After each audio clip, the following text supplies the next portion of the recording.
This is the story about a couple of good guys, lots of fresh produce, and some good old-fashioned determination. Meet Gary. Gary spent his career working in the food industry before rechanneling his energy to help others through the San Francisco-Marin Food Bank. Meet Jim. Jim grows and distributes produce in California's Central Valley. One day, Jim had 2 extra truckloads of fruit with no place for them to go.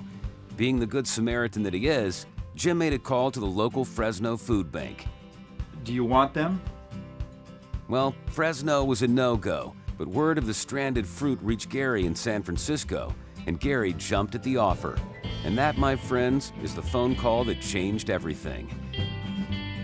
And I thought, bingo, we got it. That's what we're gonna do. And that's what we did. Gary took it upon himself to become the food bank's fresh produce Superman. He hit the road, stayed in cheap motels and dusty outposts, and made connections with farmers, distributors, and food banks around the state. Well, as they say, the rest is history. Gary played Cupid, and the producers and food banks marched hand in hand into the sunset. Today, over 120 million pounds of fresh produce is distributed to those in need through food banks in California alone. Oh, and Gary's initiative has gone national.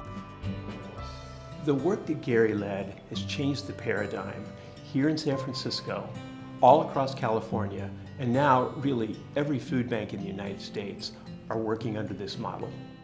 This is not an idea that was hatched in a laboratory and rolled out. This represents years of work, thousands of miles driven, hundreds of people convinced, and it's resulted in millions, if not billions of pounds of fresh produce available for people who otherwise wouldn't have an opportunity to get such food.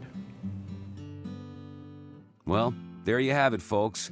A real peach of a story if I ever heard one. Here's to you, Gary.